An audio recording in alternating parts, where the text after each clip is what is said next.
Hey guys, Aidandabest, welcome to another video today. I'll be joined by Jacob Booter and Emily, the little night waff. Well met, lads and laddies. Hello, everyone. Yeah, today we will be reviewing Sunset Paradise episode 6, Saturday Night Funkin'. So today we'll be basically reviewing this episode and our thoughts, and also subscribe to me, Emily, and Jacob. Thank you so much for watching. Leave a like with this because your opinion matters. And on that note, until next time, farewell. I don't know. Listen, I want to just throw in I want people to subscribe. Anyways, on to this. So today we'll basically be reviewing this episode. So overall, I'm just gonna go first. I personally thought this episode was good. I enjoyed it. It was funny at times, and I liked it. Yeah, me too. This is going to sound very strange, but it reminded me of A Clockwork Orange. I mean, I haven't seen it, but cool.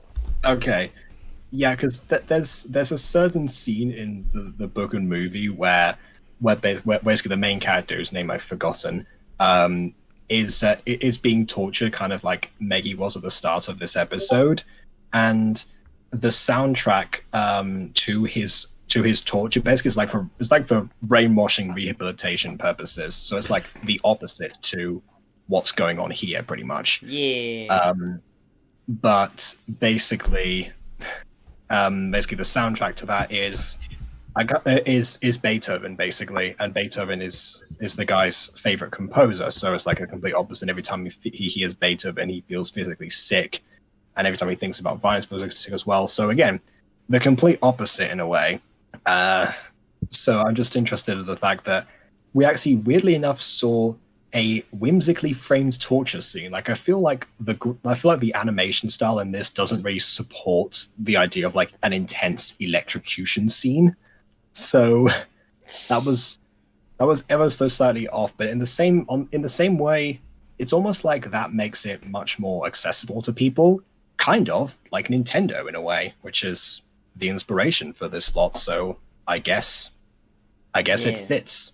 It fits very nicely. It fits more than just calling the episode Saturday Night Funkin'.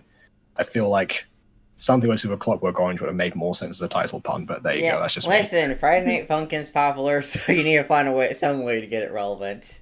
Oh yeah, I understand why they did it. I'm just saying, I mean, Aidan's the one talking, and he was making Friday Night Funkin' OCs yesterday or the day before. I only made one, so I only made one, which was listen, and it wasn't original characters. It was remaking. It was making a boyfriend into Gotcha Club. Jeez. What do you think I do on my he's channel? He's not technically an OC because he's not an original character of mine. I feel weird calling him an OC, No, it's not fault. He's not an original character. Okay, yeah, so but you gotta think, characters. I call my characters OCs all the time, and they're FNAF characters. Wow, so you own FNAF now? Wow, oh my gosh. No, but I own the designs of which I made them in Gacha Club. Yeah. Anyways, we're getting off topic here. The episode. So the episode starts off with, like what Jacob said, the whimsical torture scene. Yes, we love brainwashing scenes in this house. Yeah, I'm more mesmerized by what happened afterwards. Actually, like the way that she just came on stage and she actually was like fully invested.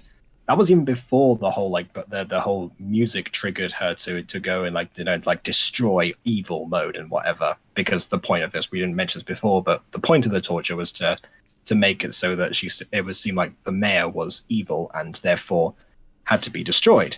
And that was activated by the music that they were playing. But she came on before the music actually started and was actually fully in full funky mode, actually, which was interesting because I didn't realize that Erica could feel the rhythm that much.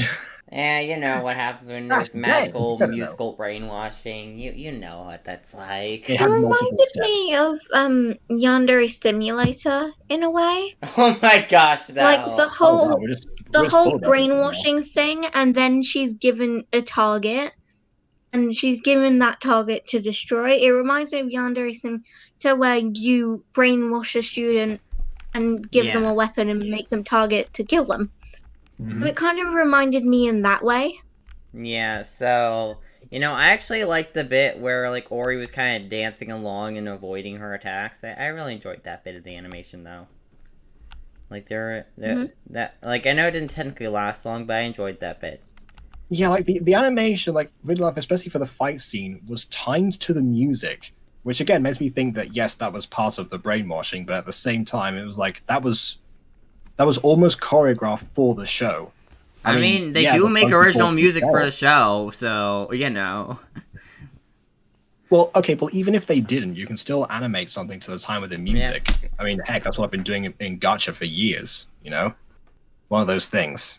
But yeah, I mean, of course, on the flip side of that, you have the Funky Four still dancing with the exact same animation as each other at the exact same time.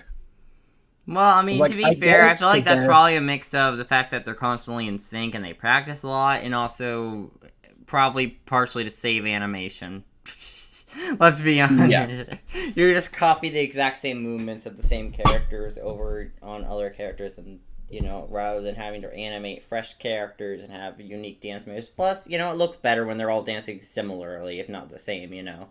Because it's like they're in sync. They know each other. They practiced. So yeah. They're like in sync, like a boy band. They became a boy band. I mean, I suppose. I mean, I don't know.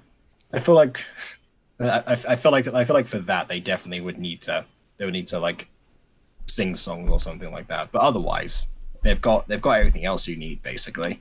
They've got the charisma, certainly. So I will say this episode was a lot better than last episode, because I really didn't like last episode. I mean, last episode wasn't the worst episode and had a decent character arc for Ori.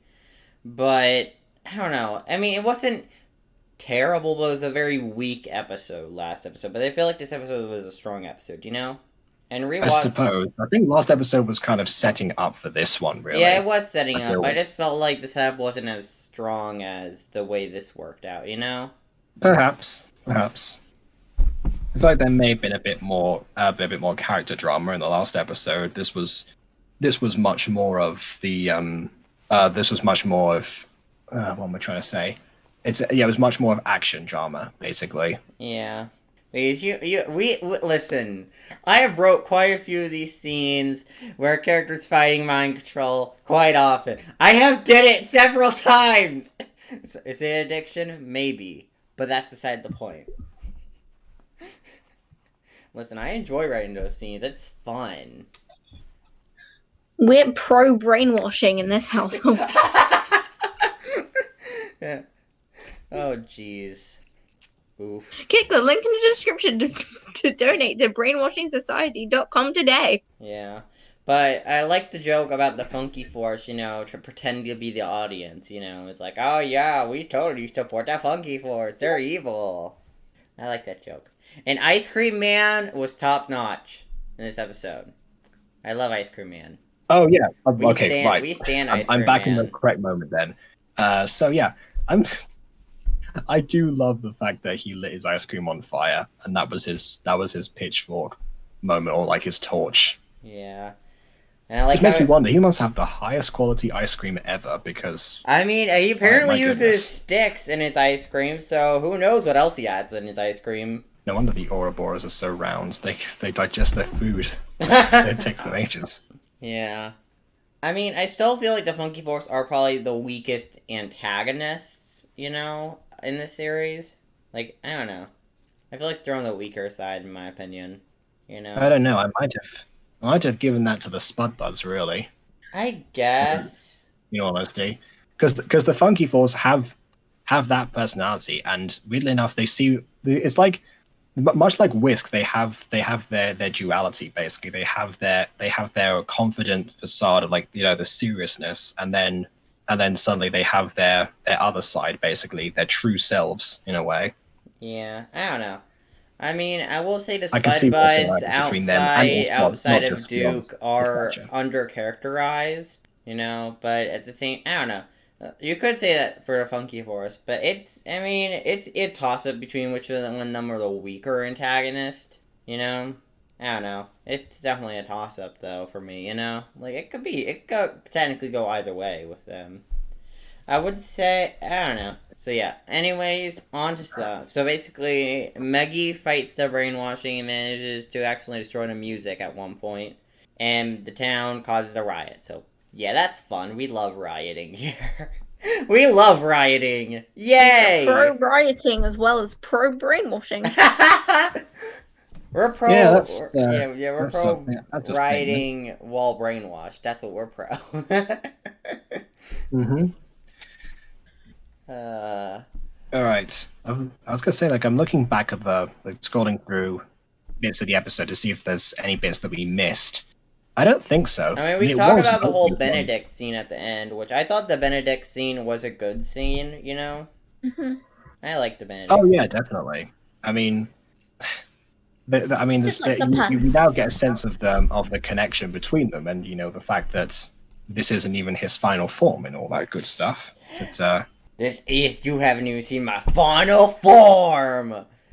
Yeah, and of course we also get to see more of, like, the Funky Force's serious side, and almost like the warped view of failed superheroes, basically. Yay. How they get undermined by Benedict by going, oh yeah, you couldn't even frame 2 kids. No wonder you're failed superheroes, because superheroes that frame succeed children. Are very much able. Yeah, they're very able to frame people. That's how that works. Yeah. Yeah, we love framing people in this channel. We're also pro framing. My word. We're pro brainwashing. We're pro framing. We're pro rioting. Everything. Yeah. Pro prison breaking, egg cursing. There you go. Perfect. We're also pro murder, so if you commit a murder, we'll be fine with it. well, they did attempt to murder in this episode, so I guess that connects. Yeah. Wait, what do you mean? There was a murder in this episode. Yeah, there was attempted murder, and then we had 2 murders in this episode because Meggie and Ori both totally died at the end. Like, they are totally not alive, guys. It's totally not gonna. Oh yeah, and the mayor just, like, got stuck and hung up on the ceiling. Like, I hope someone got him down. I mean, they did eventually. They didn't show that, but it could be assumed easily. Okay, good. Because I was imagining, like, the last episode when if Meggie goes back home and she's like, am I forgetting something? Suddenly, like, cut to the mayor still hanging there from 4 episodes ago. Somebody! Guys! Yes. You know what? That would have been a good post-credit scene for this episode, or something. Not that specific one, but, like, you know, like this episode, but, like, having a scene like that where it's like, man, is anyone gonna help me get down from here? I don't know. That would have been a fun. Yeah, if it weren't for the climactic cliffhanger of this one, that would have been perfect. Yeah, I do agree. Yeah. But overall, I personally thought this episode was great. You know, it was cool. Whisk was in it. Has your simpage level went up, Emily? Oh, crap. He was in it for, like, 30 seconds? Yeah, well, even 30 seconds will make you simp. Oh my gosh, my simpage level went up so much. I'm so bright red and blushing. Listen, I put Harvey on the screen for like a minute in an episode and people freak out, so, you know. That's enough, it's Harvey. Yeah, it's Whisk. Harvey and Whisk have different energies. True, yeah. Harvey's got, like, that high, oblivious kind of energy. And, like, Whisk's got that, like, will step on you energy, if you know what I mean. Oh, yeah, unless she's curling up the ball herself. Yeah, unless that. I mean, that happens, too. But, you know, if she's wearing a mask, she'll step on you. But if she's not wearing a mask, she'll just want to cuddle you. And be very shy about it. I'm good with that. Well, there you go. I think you've contributed more to her simpage than the episode has. That is very true. But yeah, I don't think there's any major bullet points to hit. I mean, anymore, you know. I feel like we got a majority of them, if not them all. It was pretty good. I liked it. Oh yeah, but by the time we get to episode 7, if we think of something, we'll say it then. Yeah, I was so worried. I was so worried after episode 5. Like, we were gonna go to this episode, and then Jacob's gonna go, man, I don't like the series as much as I used to. I mean, it, like, sucks now. Like, it went so downhill. Like, I was so worried he would say that. I was so worried that would happen. I got scared. Like, I don't want you to hate the series. I don't want that character arc to be a thing. I was joking about that. Well, don't you worry, because I am feeling the rhythm of the show, baby. Oh my gosh. Yeah, but no, you're not allowed to hate this show. I'm not gonna let you. Anyways.